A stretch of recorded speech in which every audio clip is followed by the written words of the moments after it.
unless you're a straight up masochist, nobody likes suffering. And the ironic thing is that suffering is often the doorway to healing or growth or any kind of learning. But just because you grow and learn from your suffering does not mean suffering is ever over. You keep on suffering, and the idea is that maybe you get better at handling it as time goes on. And yet, we have made suffering into a disease. We want things, and so we suffer when we don't have them. We don't get what we want, so we suffer again. We feel pain from regular life, and so we suffer, and we wish that pain wasn't there, so we suffer even more. So it seems like suffering and desire kind of go hand in hand. And that's actually, you don't even have to be a Buddhist to understand or appreciate the principle of the foundation of Buddhism, and that is that desire is the root of suffering. And I think that our society has a major problem with this. There's an illusion that you can reach a point in life where everything is carefree and wonderful, that things are going your way, and that makes it a good life. You see these success stories of people doing well, and they're crushing it, and they're giving you these highlights of what they want you to see, kind of making it seem as though nothing is going wrong. And so when bad things happen to us, or we do have a bad day, we wonder, why is this happening to me? I shouldn't feel this way. And so it makes me wonder, how did we get to that point? Where did this idea come from that we should not feel suffering, that our life has to go a certain way, and that if we don't have almost like a fairy tale ending or a fairy tale story, it doesn't measure up to a good life? So I'm going to look this up right now. Here we go. Hold on. Let me pull up my screen. And I'm going to ask, first of all, I want to know, how susceptible are human beings to the conditioning of a society? I ask that because it almost seems like through social media and movies and just celebrities and success stories that there's this idea of making it, or that a person can reach a point where they no longer suffer or have everything their way. And if people don't have that certain level or certain thing that they can reach for, that they think they're not having a good life. So do you think that is something with society, that people fall prey to this idea of having this perfect life, and anything that doesn't measure up to a curated celebrity's Instagram reel, that their life is not as good? Does conditioning play a role in a person's view or comparison on their own life? Let's see what we got. Biologically wired for comparison, but modern conditioning exploits this by tricking our brains into believing that happiness is a place we can eventually reach and stay. Psychologists use this term, the arrival fallacy, to describe the false belief that reaching a specific milestone like fame or a certain net worth or the perfect lifestyle will result in lasting happiness. In reality, data shows that once we reach a goal, the joy is usually fleeting before we return to a baseline level of contentment. The myth of no suffering. Evolutionary psychology suggests that suffering, or at least dissatisfaction, is a survival mechanism that keeps us moving. It's like if you got poked with a stick, it feels bad, which will then motivate you to do something about it. A life of total ease and having everything your way doesn't actually exist in the human psyche. If you removed all problems, your brain would simply begin to treat minor inconveniences as major catastrophes to maintain a baseline of struggle. And that was something I was going to talk about later in that podcast, and I think I will, just to keep the flow, but that's what I was kind of wondering is the brain supposed to have problems? And it seems that way, because if everything is going great, typically turns out that the brain likes to manufacture and take the tiniest, smallest inconveniences and blow them out of proportion. You see that on movies or things where they make fun of rich people that have everything their way, and they're like, "Oh, Jeffrey, why isn't this water room temperature?" And they turn something that's so tiny that we would never think of into a huge catastrophe because their brain doesn't have any other real kinds of problems. Now, because of that, there's this idea of having this good life, and there's this myth that we've had that no suffering means a good life. But you know what I'm curious about? I'm curious of how we have that viewpoint today, of how we think maybe like a mansion and a million followers or whatever fantasy dream that a person has on making it or a good life, how that is today. What would have been a good life 20,000 years ago? What would have been a life that people, if they had it back then, what if they were asked that question? If we would talk to a person 20,000 years ago, what would they say is a dream life for them? And I bet you the goals or aspirations for them are very different than that of today. So this is what I'm going to ask AI to figure out for us. So today, the standards of what makes up a good life are pretty high. A certain amount of money in a bank account, a certain amount of followers on social media, maybe it's a big house, whatever the case is. And I'm curious what you would think a person from, let's say, 50,000 years ago would consider a good life, what a person 20,000 years ago would consider a good life, 10,000 years ago, 5,000 years ago, the year 0, the year 1000 AD, the year 1900, and today. I want you to craft, if we were to ask a person from each of these time periods, what they would consider to be a good life. And I'm wondering if it varies from time period to time period. And I'm asking this because I think the goalpost has changed significantly. You would think that as things have evolved, as things have been invented, as even the damn water system has gotten better, that you would get used to it. We get used to it, and then we want more. We need something else to improve, something else to make better, and then we get used to that. So let's see what it was like 50,000 years ago first. The definition of successful life has shifted from not being eaten to not being bored. Yep. Moving from communal survival to hyper-individualized status. So 50,000 to 20,000 years ago, I guess it grouped it all together. A good life meant being a valued member of the tribe and surviving childhood. That was your goal, was to survive childhood, to become old enough so that you weren't picked off like in a nature documentary when you had the little calf getting destroyed by the wolf or the cheetah, whatever. Success was a high-fat food. I mean, right here. We suffer from this now. This is an epidemic in this country. High-fat food epidemic. Let's see what comes up. The high-fat food epidemic is most accurately described as an ultra-processed food epidemic where calorie-dense foods high in unhealthy fat, salt, and sugar are driving the global obesity and chronic disease.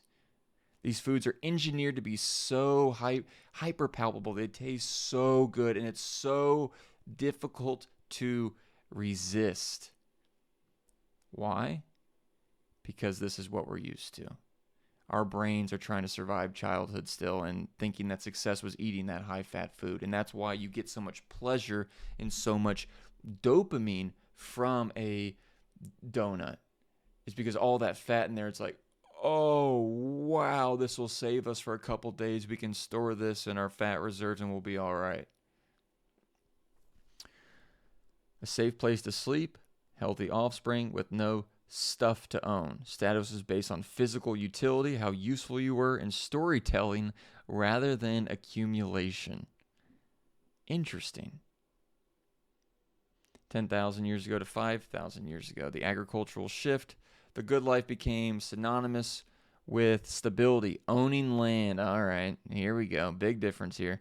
Owning land, a surplus of grain, and a large family to work the fields. For the first time, humans traded the freedom of the hunt for the security of predictability, even though it meant more back-breaking labor and new diseases. That's interesting. So because of, I would imagine, fear, because that's what predictability implies, being able to predict. The brain doesn't like having to predict. It's afraid of the unknown. It doesn't like not being certain whether we know if we're going to get a meal from a large animal, a buffalo, in the next day, or is it going to take a week? That's scary, can put you in danger. So to avoid that, we're going to work twice as hard to ensure that we have a higher chance of survival. So owning land, having crops, and a large family to work those crops was a good life. Year 1000, or 0 to 1000. Success shifted toward the afterlife or the soul. See, now we're starting to move into spirituality. Now, once we're coming out of the survival, these things are not as important, probably because they become more automatic. Maybe farming and agriculture has made a place that had put a foothold into it, and it's no longer something hard. We take it for granted. They take it for granted here. It's nothing new.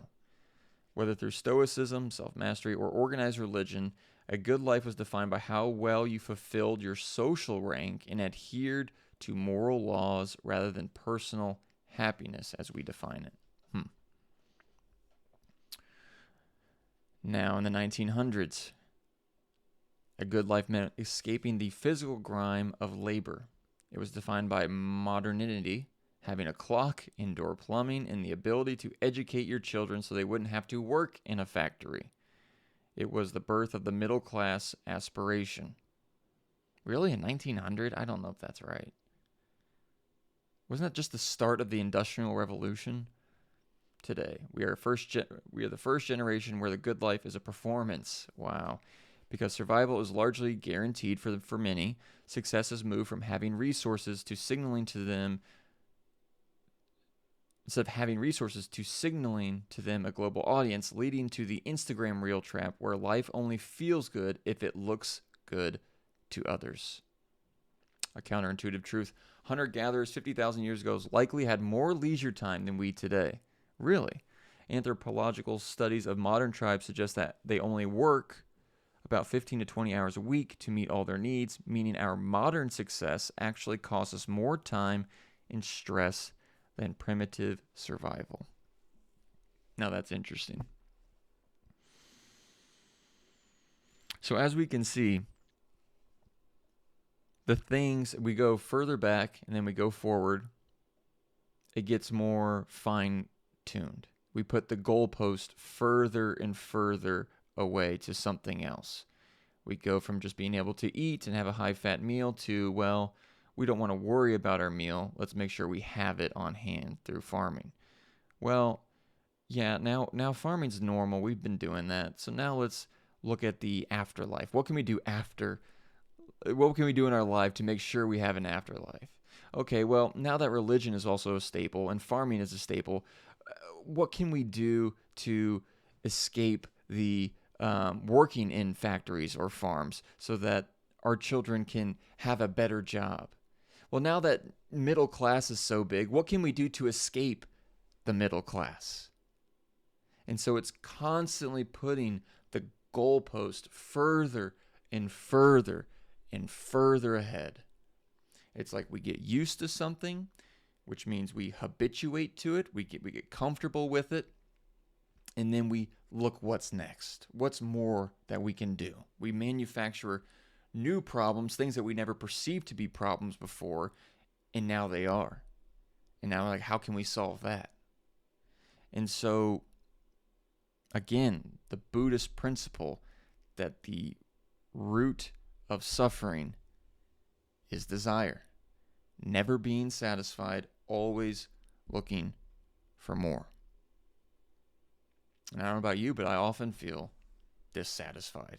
I often feel like something's missing, something's wrong. I need to be doing something. I mean, the very fact that I'm sitting here recording a video shows that I don't need to go out and hunt for food.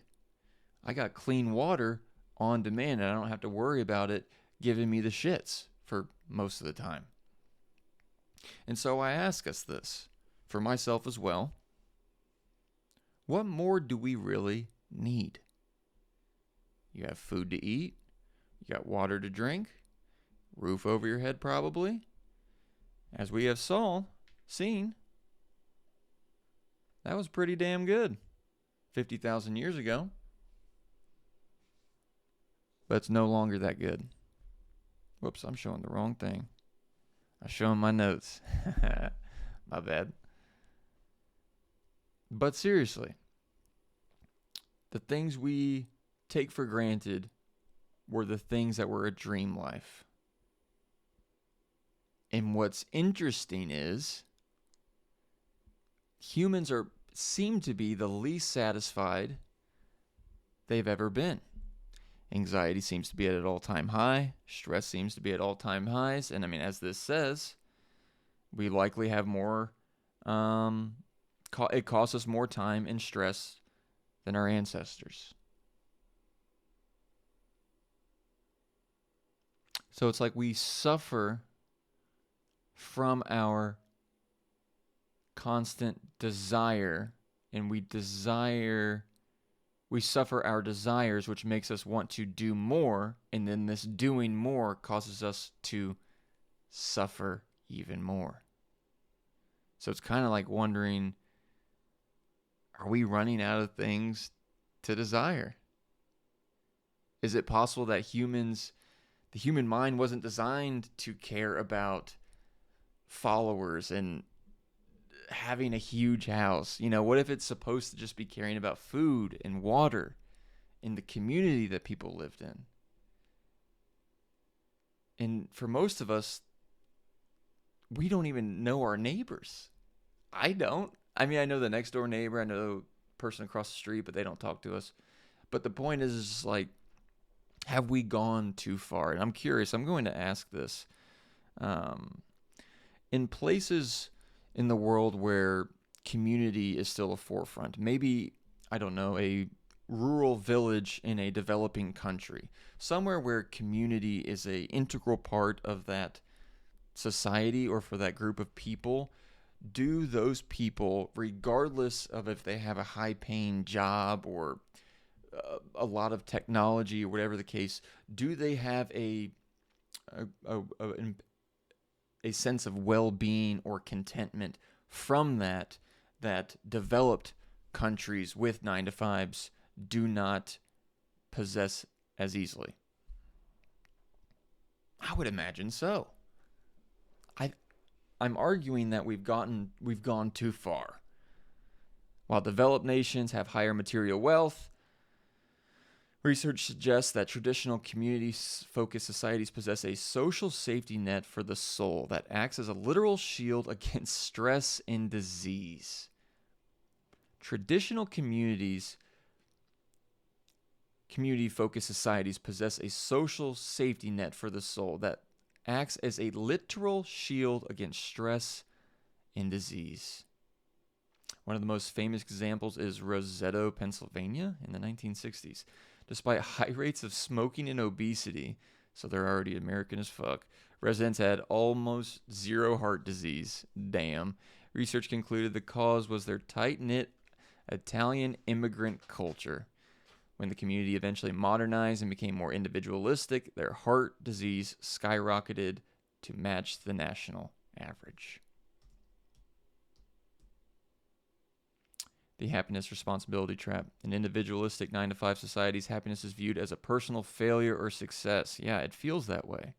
It feels like being happy is something you have to reach.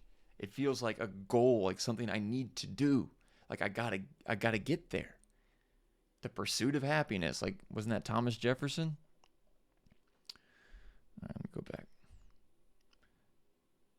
If you're not happy, it's because you didn't try hard enough. That's what it feels like sometimes. In traditional communal societies, well being is seen as a collective responsibility which removes the crushing psychological weight of having to curate your own life. Wow. In traditional communal societies, well being is seen as a collective responsibility. You help each other. If someone's feeling down, you help them. And it's not like this mission that you have to go be successful, and to be successful that then means you're happy. You're happy because you have a community. You're a part of a group that cares for each other. And so instead of the focal point being, an individualized achievement of self, it's more of just sharing community and love for one another, and not in a cheesy sense of just having each other, feeling of belonging. Collective resilience data from the blue zones, areas of the world where the longest lived people, shows that social integration is a better predictor of longevity than diet or exercise. That is stupid. Are you kidding me? Why is that not taught? We're always taught that diet and exercise are obviously like the most important thing. I didn't necessarily know that social integration of just being around people, being a part of a community, feeling like you belong, feel secure, you feel safe, is a better predictor of longevities. I mean, look at all these fat smoking Pennsylvanians. They were ripping darts and eating burgers, but no heart disease because they had a part of a community. And as soon as they kept their smoking burger habits and went modern and individualistic, they croaked. In these villages where the blue zones are, the elderly aren't moved to homes. They are integrated into daily life, which prevents the loneliness epidemic that currently drives depression rates in the West. There's a documented trade-off. Individualistic societies offer more freedom to pursue personal dreams, but collectivist villages offer more protection against the hedonic treadmill of always chasing more. You might not have a private office or a viral Instagram post, but you are never truly alone, which is the baseline requirement for human contentment. People in rural communal settings often report being satisfied rather than excited. While Westerners chase high arousal, success, fame, and thrill, traditional communities often prioritize low arousal, peace, belonging, and stability, which is far more sustainable over a lifetime. So the data is telling us that the human being, while we have been conditioned to want to chase these things, it is these things that the human body and brain truly want. And so that kind of answers my own question, is that we have, as a society, Western society, have gone too far. I mean, I walk through my neighborhood now at night. I mean, I watch TV too, but when I walk through my neighborhood at night, you can see into the windows. I'm not trying to creep, but you see glowing screens. Every house you go by, you see screens, and I see screens downstairs and then upstairs of these houses. So it's like the people within the own community of that individualistic nuclear family, they're even separated, doing their own thing. And you go from house to house, everyone's glowing. Everyone is just staring at a glowing box, trying to tune out their brain, because if they were just left alone, they'd be in their mind, thinking, stressing out about how hard they have to work, about all the problems and responsibilities of a modern life.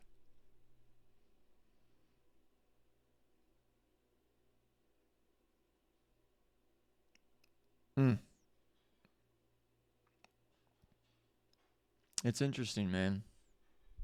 It's interesting. It's like we've rigged the game, what we thought to be so good, and then we end up just suffering more, thinking that this was the right shit to do. And it makes you wonder, does the human mind enjoy suffering? If this is easy. Can you imagine if we just all, like, a lot of us live in neighborhoods or apartment complexes? What if, that's a perfect setup to do things at night with other people. Like, even if everyone got up after work, go outside and everyone just join together, have some music on, everybody eat food together, like something like that. And I bet there'd be a deeper sense of community, a reduction in stress. I mean, it's not a bet on my part. The evidence is here. That's what would happen. But it almost just makes me wonder, does the human mind enjoy suffering? Is there some fucked up part of us that just like, or some part of the ego that just is constantly chasing on a treadmill and it doesn't know how to stop? I'm going to ask it that. You know, it's funny because the low arousal contentment of just peace, belonging, stability, of just living a quiet life around people in a small community, bringing the most level of contentment. It just makes me wonder, does the human mind actually enjoy suffering? Is there some weird part of us that has suffered for the most of human history that it's troubled in quietness or peace, and it needs to create or manufacture problems and constantly wanting to improve and constantly trying to solve problems and make things better has actually in turn made us suffer worse because of our own ingenuity in constantly trying to sink our mental teeth into problems. I don't even know what I'm asking. It just feels weird that we do this to ourselves. Our brains didn't evolve to be happy, they evolved to survive. In a world without immediate physical threats, our neural hardware often treats peace as a vacuum that must be filled with new manufactured problems. It's a psychological phenomenon where as problems become rare, we broaden our definition of that problem to keep the problem count steady. It's like we have to have a certain amount of weight on our minds. If we solve major survival issues, our brain will eventually categorize a slow Wi-Fi connection or a slow slight with the same level of urgency as a predator. Evolutionary, those that were content under a fruit tree were eaten, while those who were anxious, paranoid, and looking for the next problem survived. We are the descendants of the most stressed out humans in history, which is why quietness can feel like a threat rather than a gift.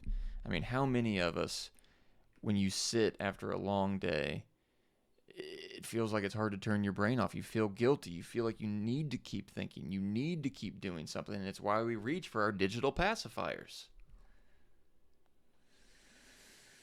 Let me go back. Recent studies on negative capability, the ability to exist in uncertainty without reaching for facts or reasons, suggest that modern humans find 15 minutes of quiet thought so uncomfortable that many would literally rather receive an electric shock than sit in silence. Our suffering is often a frantic defense mechanism against the vulnerability of being still. So there was a study, I think I've heard of this, where people, when they were sat in a room, would rather shock themselves and feel pain than to just not do anything. That's how conditioned we are to keep moving, to keep doing. And we're running ourselves ragged. And we wonder why we're so stressed. And it's almost like we're just caring about the wrong things. We're caring about fame and money and vacations and one-upping each other and status. And it's like what would really make us feel good is not only community, but maybe a more primal sense of survival. That sounds weird, but like when I fast, for instance, and I haven't eaten in like 18 to 20 hours, it feels, when I eat that meal, or even when like the hour leading up to it, it feels incredible. Like it feels like, oh my God, that's all that matters right now is food. Like, I don't give a shit about the Amazon package coming in the mail. I need to eat. And so it's like when you tap into things that really matter, it it it makes everything else, the things that don't, seem so much smaller. And I think that's why we have a growing movement of people doing cold plunges, of people doing the fasting, of doing hard workouts, of trying to of getting out and seeing the sun in the morning, people trying to go back and kind of reinstantiate or reincorporate some of these primal elements back because it's what our biology wants. And I think it's almost more in line with the correct type of strain or strife. Because it does seem like our minds do want to suffer in some way. We've seen that. We have like a mental count of things. Where was that shit? It was saying, where the fuck was it? I was just here. The problem count. Like our brain has to have a problem count. So I wonder if making the right problem count, giving yourself fasting, so making food a problem in the sense of going hungry for a bit, and then when you eat that meal, how amazing it is and how grateful you feel to just eat.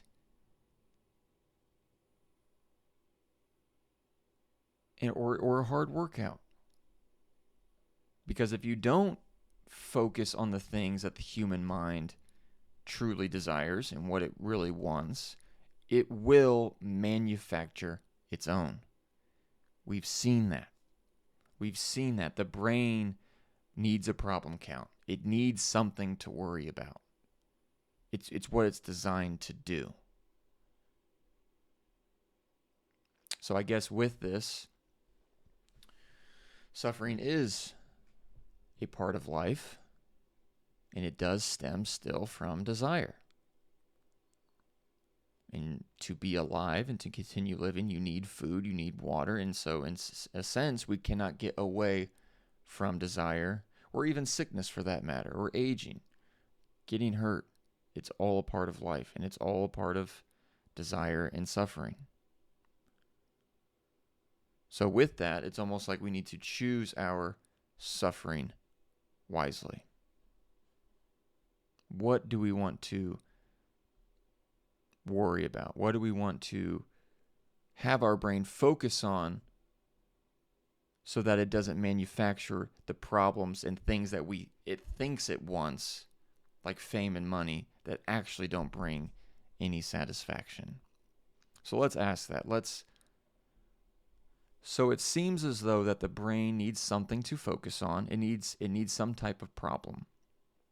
That said, it seems like the things that we are chasing now, the individualized type of go-getting life of self-achievement and fulfillment that we mistakenly think in the West as something that you have to do alone, is misguided and is kind of off course to the problems that the human mind truly wants to solve and feels good solving. For instance, for me, and for a lot of people, fasting and going without food for a time makes food that much more precious and just important. And that's obviously something that the human body needs. Or doing hard exercise where you're having to really push yourself, pushing past your limits. And then that almost creates this like problem in the moment of not wanting to go, but you push on, you keep doing, and you feel that strife and that strain. And then afterwards you get these massive release of endorphins and calming chemicals.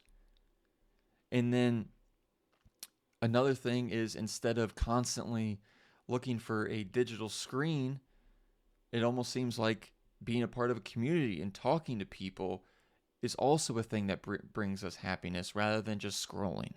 So it seems like we need to give our minds better problems or better things to focus on that are more in line with what will actually satisfy it rather than these pseudo phantom fantasies of fame and money, which have been proven time and time again to not bring any type of satisfaction or long lasting satisfaction. Can you frame this in a way that can help us understand this and kind of a guide to follow to be more in line with what our nature and our biology actually wants for us, keeping in mind that the human mind does need some type of problem to chew on? I'm very wordy, but I think we're onto something. The brain is an ancient machine designed for high-stakes problem solving. When we give it superficial goals like likes or status, it stays in a state of low-grade chronic anxiety because these solutions never actually feel finished. We are designed for the effort-driven reward circuit. That's okay. So that's why the exercise and the fasting and those kinds of things feel good. When you fast or push through physical pain, your brain recognizes a clear survival challenge and rewards its completion with a chemical all clear. Without physical struggle, your brain stays in a high arousal search mode, looking for a threat that isn't there. And that's why people stay constantly looking if they're not doing these physical pushes of the body, because the physical pushes of the body are what we're used to. And so instead, if you just look for the fake shit, the screens and the status and the likes, you're in a state of high arousal, you're in search mode, and it never feels finished. Humans evolved to solve problems collectively, like hunting or building shelter. Modern self-achievement is a solo sport which feels hollow because it lacks the social validation our biology craves. Solving a problem for someone else, like a community service or family care, triggers oxytocin, which acts as a natural brake on the stress response that solo ambition accelerates. Our nervous system is calibrated for high-resolution reality. The smell of dirt, the expression of human faces, the resistance of weight. Digital screens provide thin stimuli that keep the brain hungry but never full, leading to a state of perpetual distraction rather than the deep, satisfying focus of manual or social engagement. We often think of luxury as a reward, but biologically, unearned ease is a stressor. In the absence of external challenges, the brain will often turn inward and begin attacking itself. Therefore, the most restful thing you can do for a human brain is often to give it a difficult, tangible task to complete. We must shift from passive consumption, which the brain treats as a lack of purpose, to active friction. Choosing a hard hobby, a physical discipline, or a community obligation provides the brain with a specific type of manageable suffering it needs to feel useful and eventually at peace. So there you have it. We need to give our brains the right kind of struggle, the things that it is accustomed to and the things that are actually deeply satisfying. It seems to be food. When you restrict food to a degree and not gorge, that was a high stakes purpose. That was the most of life, is finding food. And so when you restrict it and you finally do eat, there's a sense of just thankfulness that you get to keep living. And it feels good, a sense of community. We solve problems in community. And being a part of that gives you that sense of belonging, that you don't have to carry a burden by yourself.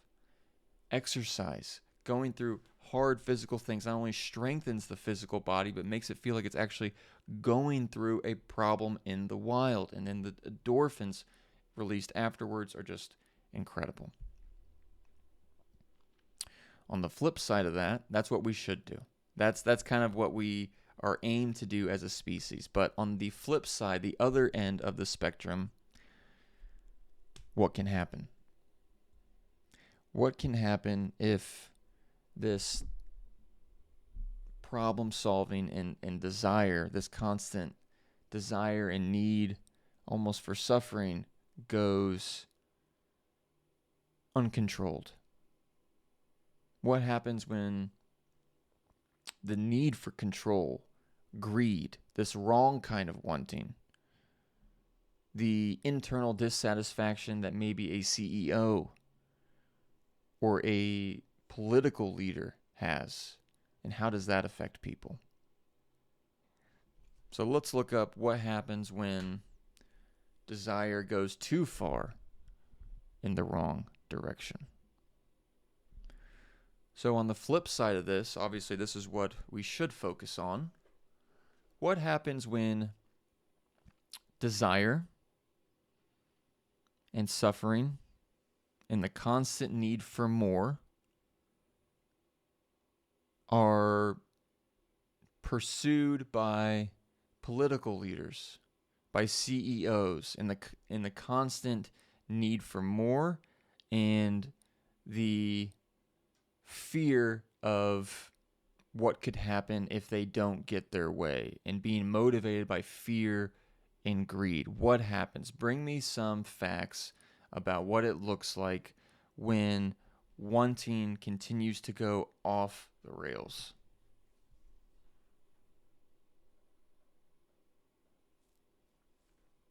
And we know this answer, but it's important to look at it.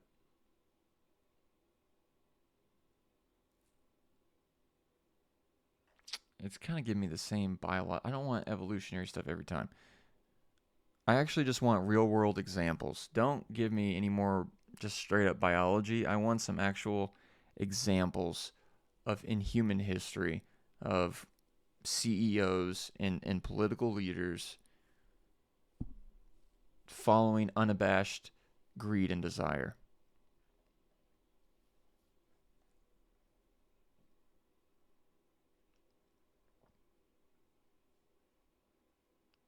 The robber barons, figures like John D. Rockefeller and Andrew Carnegie, followed a growth at all costs mandate.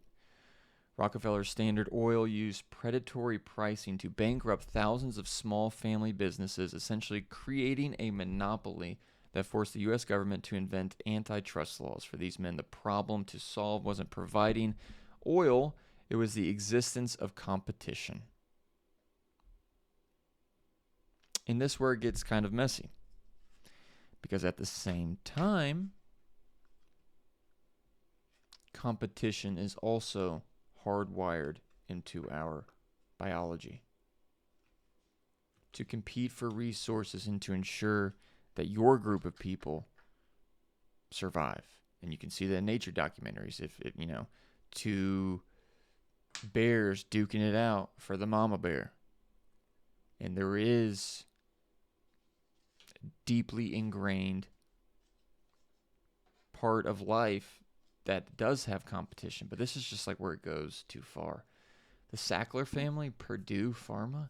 This is a modern example of unabashed greed in action. Internal documents revealed that the company aggressively marketed OxyContin. I didn't know there was a N in it. I thought it was just Oxycontin. I didn't know it was Contin. Contin?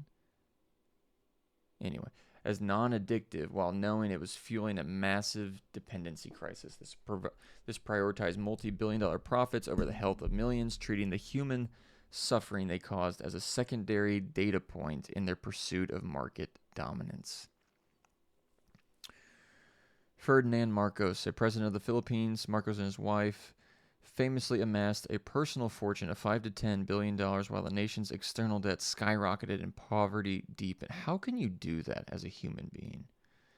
Imelda's collection of over 3,000 pairs of shoes became a global symbol of phantom needs, a leader so disconnected from reality that they were solving the problem of having too few shoes while the population struggled for food. Enron. See, I've heard of Enron. Jeffrey Skilling and CFO Andrew Fastow created a culture that rewarded smartest guys in the room aggression. They used complex accounting loopholes to hide billions in debt and inflate profits. Their pursuit of higher stock price, the ultimate digital status symbol. He eventually wiped out $74 billion of shareholder value and the life savings of thousands of employees. Wow. Many of the leaders didn't believe they were evil. They believed they were winning because the human brain rewards the processing of solving a problem, like increasing a stock price or building a palace. It became completely blind to the external consequences of that solution. In their minds, they were just pushing past limits, but they were doing it at the expense of the collective. Here's a video on it. I don't know. It just makes you wonder. I pose those suggestions about the exercise, the food, the community, because those have been proven to be satisfying, to be truly satisfying for a human being. And you go on the other end of the extreme, you got these corporations and governments willing to do anything for themselves, for profit, for growth.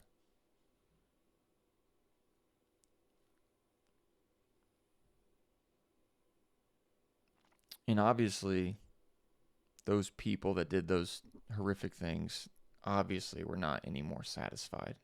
Whether they knew that or not, none of those stories really end well. It didn't have a good ending. Of course, they were not truly satisfied. We know that.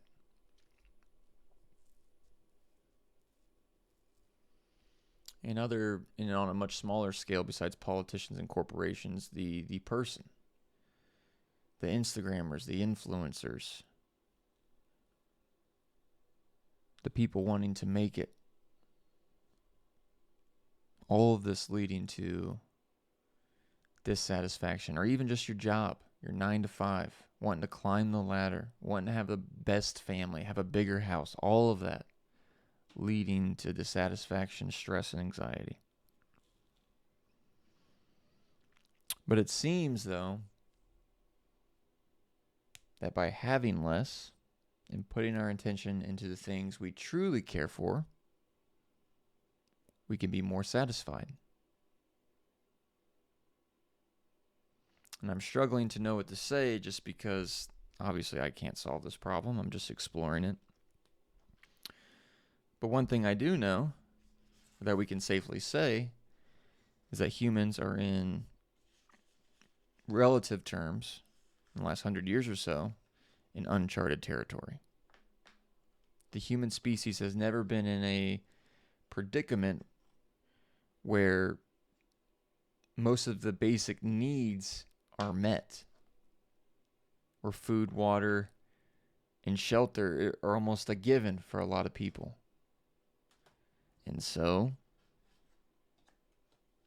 we solve other problems. We create corporations. We create complex financial structures.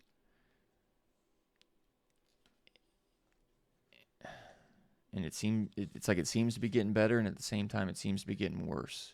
It's like there's pockets of people understanding and going back to the biology, going back to what humans are meant to do. And then it seems like, on the other hand, people are still running harder and faster towards more and more.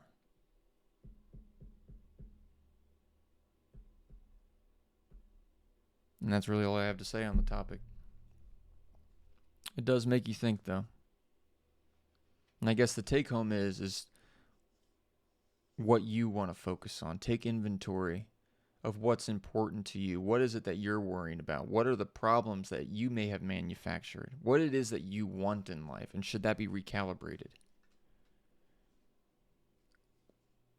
With all these basic needs met, what are the things that you desire, and would you be okay without them? Is it possible that you could spend more time with loved ones, with family, with friends, with neighbors, building real human connections? How can you do that? And if you do try any of this kind of stuff, do you feel more satisfied? And at the same time, trying to do these things, living a more natural life, being involved more of a community, don't let that also increase your suffering and thinking that it should bring more happiness or satisfaction than it does.